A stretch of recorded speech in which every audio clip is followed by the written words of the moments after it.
Americans have got a challenge that we've got to face, and that is we are under attack from Washington, D.C., and they are after blue state, taking Texas blue, Democrat. The other part that they're for, that I think many times we don't realize, is an attack on why we in Texas are able to thumb our noses at a lot of what the federal government tells us to do, unlike California, unlike a lot of the other states that have to bow down and pretty well kiss the ring of the federal government. We've been able to do that. And in 14 years in the Texas legislature, I ran back in 1996.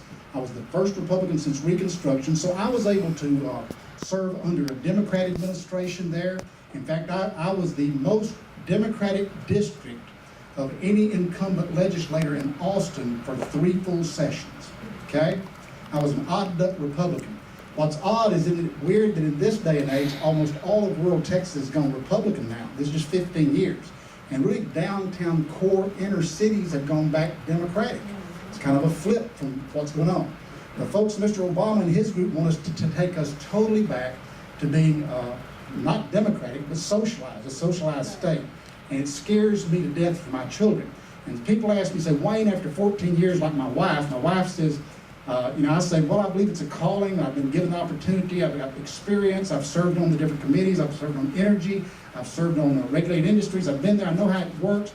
And I feel like I can contribute. And I call it a calling. She calls it an addiction. Okay? That's what my wife calls it, And probably she's closer to the truth. But to tell you the truth, we in Texas enjoy a life that no other state has. You can go around the world. I was listening to Steve Forbes about 2 weeks ago in a financial conference. And do you know that jobs just now after 30, 40 years are starting to move back from China and Japan to the United States? That's middle-class American jobs that we thought we lost in manufacturing decades ago. They're moving back here. Why?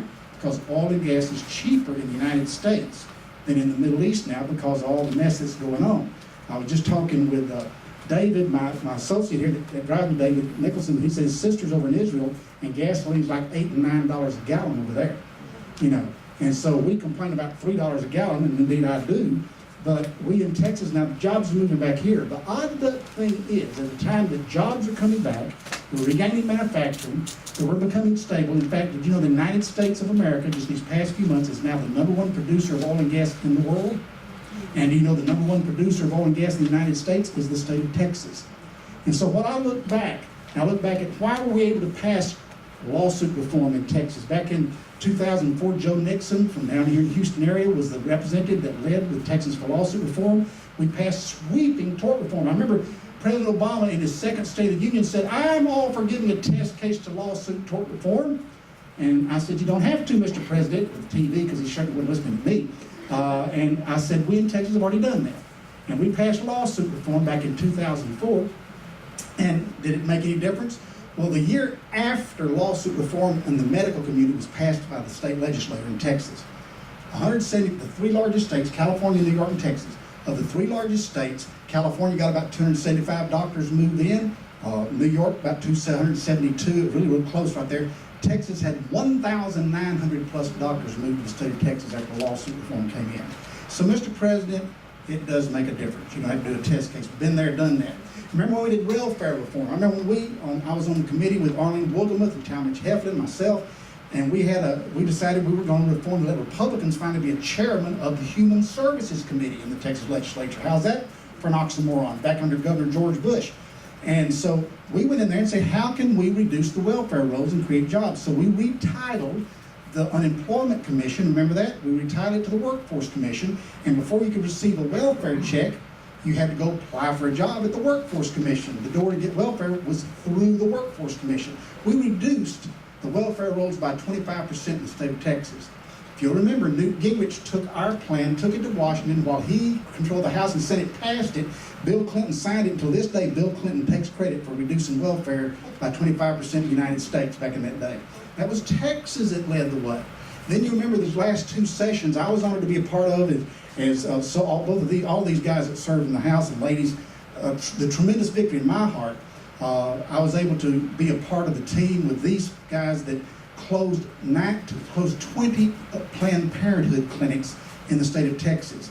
I was honored to have an amendment that stopped all funding of abortions at county hospitals throughout the state which was over 1,000 abortions per year just at our taxpayer-paid county hospitals. And we were able to do that. Why were we able to do things like that? Why are we different? Well, it's because we fought at the Alamo and we have a history. Sure, there's a good story. Because we got good people and good, yeah, that's good. But there's some other reasons for it. And why is the #1 target on Mr. Obama and the Democrat Party's agenda to take over Texas and turn Texas blue? Why? Because we are the last key. If Texas goes Democratic, folks, you can check on the statistics. We will, in our lifetime, never see another president in these United States as a Republican, period. Okay? But the other thing that he's after, that I think many people don't realize, because they don't realize what the Railroad Commission is. And the Railroad Commission, 80%, 78% to be exact stats are, that going to the polls to vote, have no clue what the Railroad Commission does. And of course, tonight I have here for anybody that would like one, a train whistle there so you'll remember the Railroad Commission. That's what people think the Railroad Commission does. Okay? They do. And believe me, what they're regulating is oil, gas, and lignite. The reason Texas can many times thumb their nose at the federal government and tell the federal government, you take your pennies on the dollar and go somewhere, we're going to do it our way in Texas. The reason we can do that is because God gave us some natural resources under the ground like no other place on planet Earth. And that oil and gas and lignite has given us a stable means of economy. You always hear the emergency fund, the rainy day fund, 100% from oil and gas. Okay? I think it's $12 billion came into the budget each year. It's 10% of the state budget currently. It's the fastest growing part of the budget. And it has been there as a rock-solid, stable force for decades, for a century in Texas. But Mr. Obama, what's he wanting to do? He's wanting clean, green energy. Now, what's clean, green energy? Everything but oil, gas, lignite. Okay? Everything. And Texas, without that foundation, is California. I hate to tell you folks, are close to it. We don't have near the stability. And if we keep the direction we're headed right now, understand Mr. Obama has just 3 weeks ago in my home area, rural northeast Texas, I live up north in Nacogdoches, 2 counties up there, St. Augustine and Sabine counties, in the Haynesville Shell, he declared through his Fish and Wildlife group, he declared it off any type of drilling, any type for an endangered species. This time it was 2 flowers, okay? Give me some weed, be gone. I'll, fix that stuff fast, But 2 flowers. He shut down 1,400 acres in northeast Texas. They got the prairie chicken up in the panhandle. He's had a lizard out in the middle of Odessa. We've heard of this for years. Folks, I've been there on the Ag Committee, through the Energy Committee, through the Regulated Industries Committee, on food, and I have fought everything from Al Gore's hoot owls right on up to Obama's lizards. And let me tell you, folks, he wants to shut down oil and gas in Texas. And if you say you got 80% of the folks going to the polls that don't have a clue as to what they're voting on. Now, what have we done in Texas? What's the problem? Well, one of the problems is, and the legislature made some moves, and the current Railroad Commission made some moves this time to fix the problem. And one thing we've done is we have underfunded the Railroad Commission to the comparison of other agencies. For example, the Railroad Commission, which controls the #1 income source naturally in the state of Texas, gets 10% of the funding, as does the Ag Commission, okay? We have had good people run for this office with total intent to go in there and run for another office hire, and so what they've done, good people, they've gone in and cut the budget on railroad so they can turn around and say to the voters, say, I cut the budget, I'm a fiscal conservative, okay? And so right now, Milton Reister, who's executive director of the Railroad Commission, saying he gets a list of employees. They come in there, the first thing they do is turn on the computer, and they look and they can say, hey, I can go to work with the same job over the Ag Department or the Land Commission or TxDOT and get a higher paycheck. And he's losing qualified, and the morale of the people is down at the Railroad Commission, and so you have a low producing environment. Now, the computers were so antiquated, it was unbelievable. In this session, they dedicated some dollars to try to upgrade that. But used to, the reason Texas was big on oil and gas was because we incentivize people to wildcat. I mean, we don't require a whole lot for you to come to Texas and go out and wildcat and drill and search for oil and gas. Come on. We invite, doors open. And we try to get that as quickly as possible. Now, when you find oil and gas, that's when the restrictions jump on and the regulations and the permitting process and everything takes effect. We protect the public, okay? What has happened is because of the delay on those computers, what used to take 3 days to get a permit now takes about a month to a month and a half. And when you're sitting here with the oil or gas rig sitting out there that's not producing, that's cost about $30,000 to $40,000 per day. Now, do oil and gas companies like to make profits? Yeah. I know Mr. Obama has tried to make making profits and making money an evil thing. But in a capitalistic society, that's what business is about. And we have seen oil and gas production in the state be slowed, even though we're still growing, because of those restraints that the federal government has put on us, and because the Railroad Commission now takes a month and a half to do it because of their computer system. Well, that's starting to get fixed, but we still haven't totally fixed the job of the quality, the personnel, the morale of the employees there. And what I fear, and here's Wayne's World after 14 years of being in government. Some of y'all have gray hair like me, can remember back whenever we in the criminal justice system, the prison system, weren't doing the jobs to meet the total regulations of the federal government. And a judge, federal judge, came in named William Wayne Justice, wasn't Willie, William Wayne Justice, and he took over the prison systems of the state of Texas for about a decade because we weren't meeting all the regulations. Now, don't think I'm this crazy, but we're sitting here right now with the Railroad Commission unable because of income to totally meet all the inspection requirements across this state that they are obligated to do, which means their practices on this hand do not match their rules on this hand.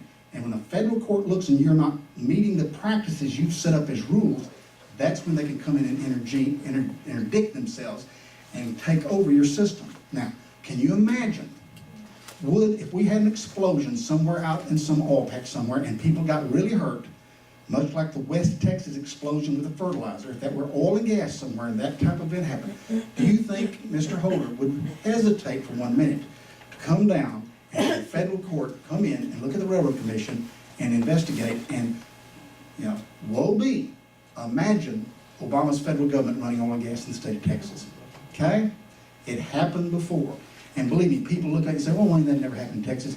I move you back just 5 years. Would you believe what's going on in America today? Would you have even thought it was possible 5 years ago? I certainly would not have. Okay? Now let me tell you, that's kind of, you've heard my bid for why I'm running. I believe that what we have in Texas we need to protect. And I believe with 14 years of experience, I am the only candidate in the race today that has worked with the legislature, that has fought the Environmental Protection Agency at the legislative level, that can walk across the street to the legislature, who makes the rules, who funds the programs, and walk in and visit with them without being somewhat, I'll go in and talk to Brandon or Steve and say, hey, how you doing, whatever. I've worked with them before. I know them, and there's no other candidate in the race that cannot go in somewhat intimidated, perhaps to the legislature, to the governor, lieutenant governor. But I'm not intimidated. I'm dumb enough to think that we're supposed to be working for the people. And the Constitution says something about of the people, by the people, for the people, and it ain't the politicians. I love Bob McEwen, who has a great example of why we're different from any other country in the nation as the United States. And that's because all these other countries in the world, every constitution ever written was written by a people that said, okay, these group of elected officials are the ones that are superior, the king, the dictator, the one in control. But the only Constitution that's still around is ours. Everyone created since that time and before is gone except the United States. We have the oldest living Constitution on planet Earth currently. And the reason is that our politicians are not the ones that rule, as every other Constitution. Ours says we are the people endowed by our Creator. And so the ultimate force in our society by our Constitution is God. And that means that you and me do not answer to the politicians or to the president. We answer individually to God. And it's constitutional we do that. And every other nation that there is on planet Earth does not have that pecking order. And that's why we as the United States are different. But believe me, they're trying as hard as they can to kick God out and kick out what our forefathers said. I know an old gentleman that I used to listen to a whole lot had a little phrase that I enjoyed him writing, if I can find it through my real good organized notes here. But it was both hands.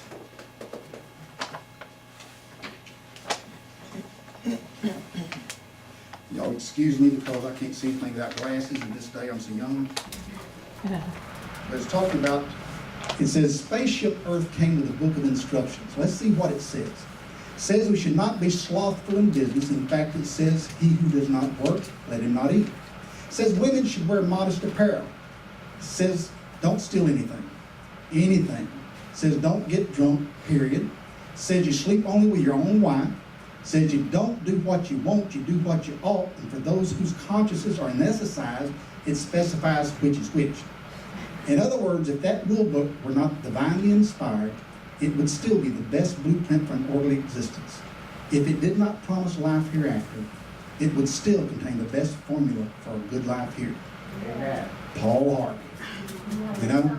And that's what we seem to be ashamed of in this society. One of our forefathers, a fellow, had this statement to say about it. I apprehend no danger to our country from a foreign foe. Our destruction, should it come at all, will be from another quarter. From the inattention of the people to the concerns of their government. From their carelessness and negligence. I must confess that I do apprehend some danger. I fear they may be placed too implicit a confidence in their public servants and fail to properly scrutinize their conduct. That in this way they may be made the dupes of designing men and become the instruments of their own undoing. Make them intelligent, and they will be vigilant. Give them the means of detecting the wrong, and they will try to remedy it. Daniel Webster, 1782. Folks, let me tell you, we live in a day and age where we have taken advantage and take advantage of the freedoms we enjoy. We've sat back as conservatives until the Tea Parties came along. We played the game of Republican and Democrat. Let me tell you what Republicans and Democrats' job on planet Earth is to do. The Democrats' job is to elect Democrats to public office. The Republicans' job, elect Republicans to public office. That's their job. It don't matter if it don't matter. It does not matter what the beliefs, what their platforms, what they think, if they win the nomination, they are the key. You go to the Republican State Convention and all it is a big pep rally to elect the Republicans that are nominated. That's all it is. I learned the hard way on that one. I was asked to be chairman of the platform committee in the Texas House of the Republican State Convention 2 sessions ago, 2 conventions ago, this convention before last. And I went and called the state office of the Republican Party and asked one of the executive members there. I said, why don't we have all the senators and reps and governor and all go up as they step up onto the platform of the stage and sign a big whiteboard saying we pledge to follow the platform of the Republican State Party. And this executive at the state party said, Wayne, I wouldn't have a legislator or politician sign to support that platform. It has so many holes in it and inconsistencies, I wouldn't dare ask them to do that. And I thought of the 25 years my wife and I and so many of our neighbors had carried our children and paid our own way, paid hotel rooms, had our senatorial conventions out in the district, and had tried to get together and gone to Dallas or Fort Worth or wherever they had that blame thing. The largest political gathering on planet Earth is the Texas Republican Convention. And to say that these people came from all over the state for decades, we had paid our own ways, thousands of citizens, and that when they leave town, these yahoos in control clink their glasses, take that platform and throw it in the trash can. Right. And that's what happens. And believe me, so I injected something called an accountability factor in the platform, and you'd have thought I had spilled gasoline on everything that was up there. The one word that our government leadership does not want in Austin, Texas, and Washington is accountability. I started going across this state then with the Conservative Coalition, and we started going to town halls. And much like this, we'd sit in the room and we'd tell people about what's going on up in Austin, what we're doing, good, bad, and whatever, just nothing negative, just what was happening, this, that, other, and we would stop at the end and I would say, tell you what, if y'all would like to have a town hall in your city, said, well, just call your elected representative and have them invite the Conservative Coalition to come to your town. And if they're not a member of the Conservative Coalition, you might ask them why. We went from 28 members to 72 members by the time the session started. Members would call me, Christian, what are y'all doing? My people are giving me fits to join. So we joined the club. And folks, accountability of the people, just like Daniel Webster said in 1782, brings accountability to the public officials.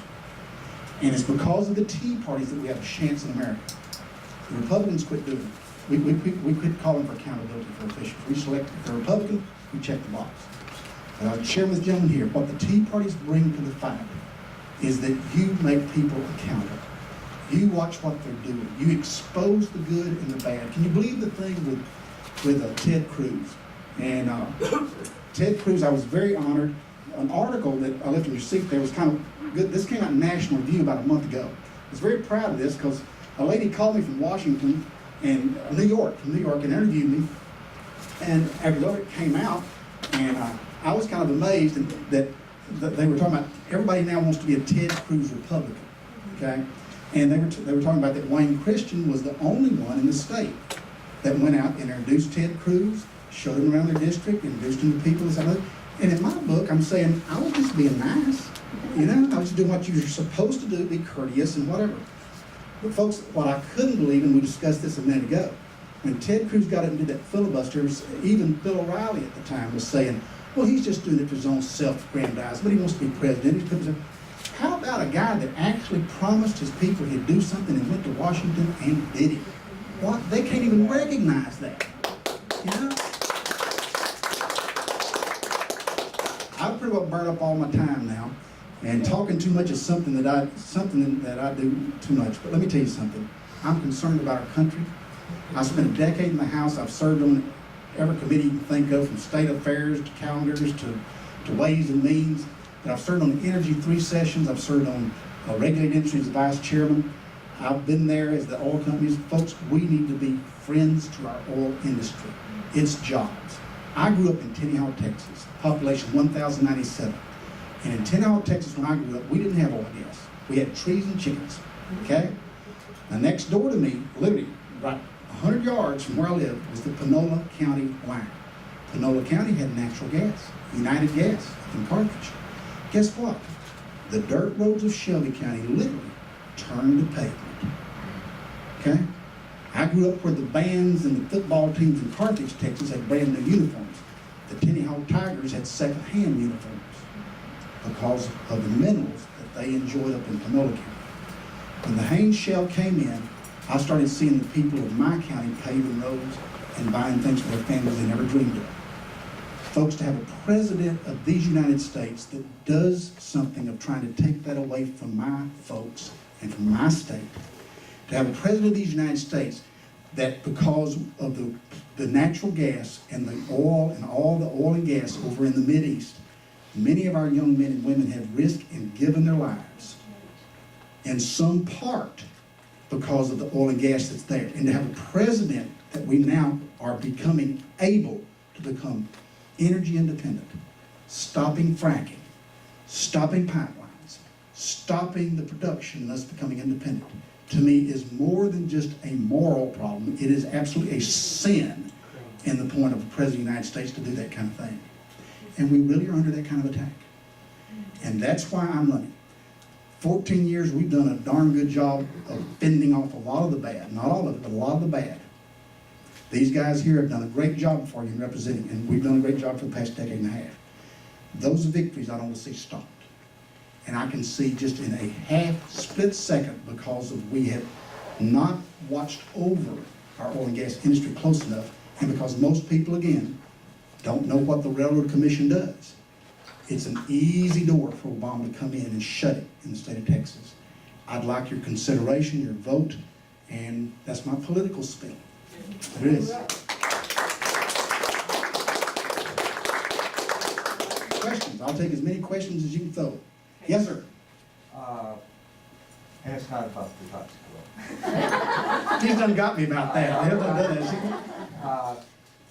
Do you have a paper describing what the Railroad Commission does? I'm an activist that goes around my neighborhood and actually hands out papers like the one that you laid here. Mm-hmm. And I'd love to have something that actually describes, this is what the Railroad Commission does, and then maybe on the other side you can say, this is why you should elect me because these things need to be done.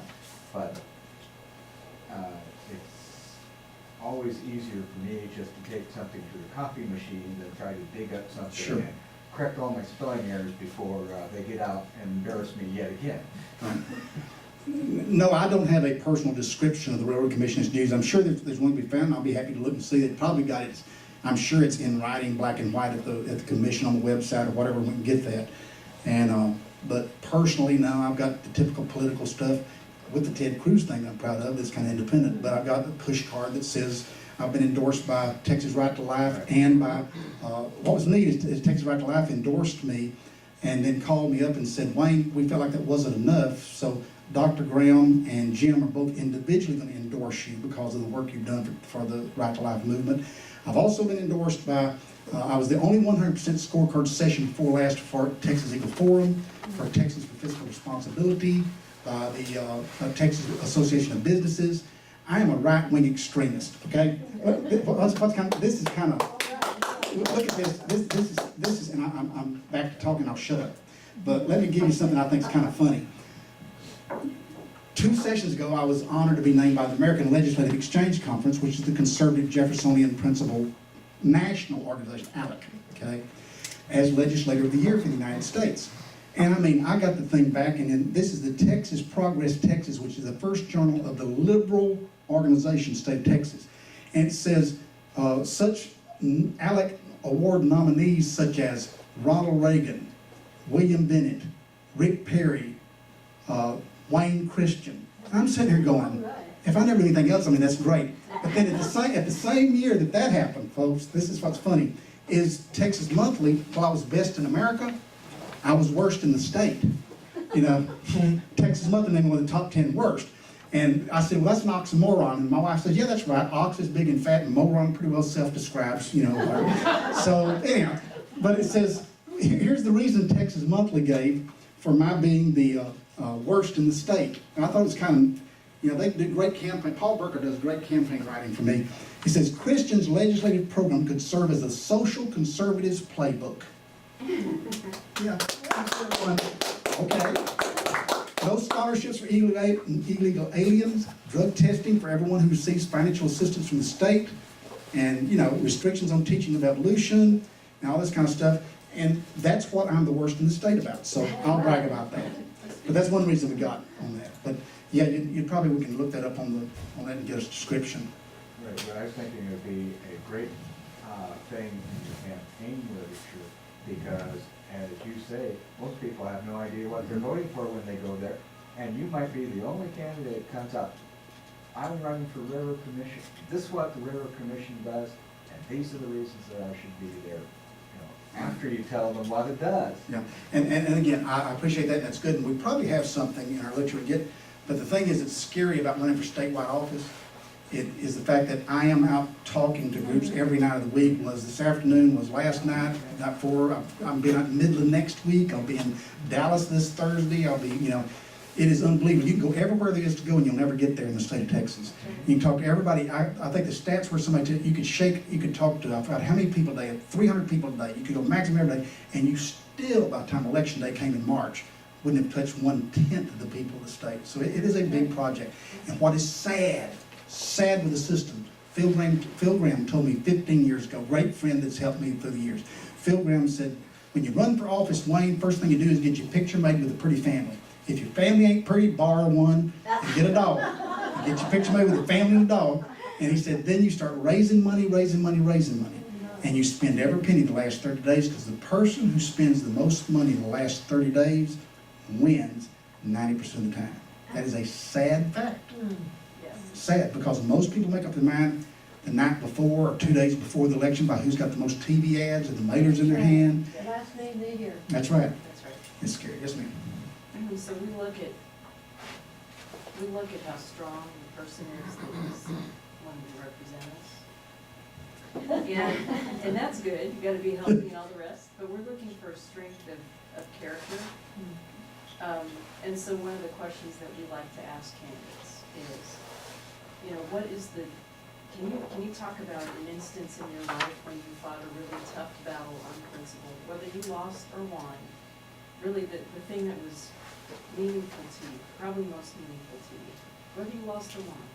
I tell you what I think was most revealing. It was session before last when the Democrats were hollering we Republicans were against public school kids and public school teachers, and how the teacher, the Texas Association of school teacher group, Association of Teachers, the teachers union that's not a union in Texas. We're up there in the halls, just like the abortion rights folks were. It was the teachers' session for us, and they were screaming, Republicans hate teachers and all this, and we couldn't do it. And for the first time in Texas history, we couldn't even sign and die with the doors open because the teachers group were out there in the midst. And the Democrats were claiming we Republicans were against teachers. At 2:30 in the morning, we were doing budget. And I stood up with an amendment that said, in a time that we were tight with money, and there wasn't enough money, I wanted to close in Texas at University of Texas in Austin. I had some students bring this to me. Some university students asked me, young conservatives of Texas, who gave me their lifetime achievement award. They asked me to carry a bill that stopped funding the lesbian, gay, bisexual, and transsexual centers at the universities in Texas. Now, get this picture, folks. We, as of today, still do this. We fund with your tax dollar and scholarship dollar your kids at our major universities, University of Houston, University of Texas, Texas A&M, LGBT centers, who teach kids how to practice that kind of stuff. Okay, and they do this. So I got up with an amendment on a closed budget session, and I had an amendment to stop funding the LGBT centers. At 2:30 in the morning, you're all night with budget. I spent 45 minutes. Every Democrat I think there was in the House lined up at the back microphone. I couldn't believe it. I thought it'd be voted down, something like whatever I did, you go on. For 45 minutes, they sat debating me, okay? At the end, they brought a point of order. And so I said, Lord have mercy. So I went to sit down at my desk. The speaker calls me up. It wasn't a point of order on my amendment, folks. The Democrats filed a point of order on the entire budget for the state of Texas. They were willing to let the entire budget go down to protect the LGBT centers at our universities, not teachers, not our students, not our kids, not education, like we're blaming us Republicans for not supporting, to support sodomy being taught to our college kids with our tax dollars. And that's on record. You see it on the film. And that was a bill that finally I sat there and realized that we had in that bill closed 22 Planned Parenthood clinics. We had moved money from autism, from abortion, and different things like that. And so finally, the speaker was some type objective to carrying through the situation, so I pulled my amendment. But I think that was one of the night and day things that really turned my head to what happened. Immoral, how satanic our legislature, our country has become. And I think it's even more revealed in this abortion issue you fought this time. And let me get something very clear what I believe. Here's something I've had real problems with. A lot of people said you should not be teaching moral or dealing with moral issues, just fiscal issues in government. I'll tell you something, folks.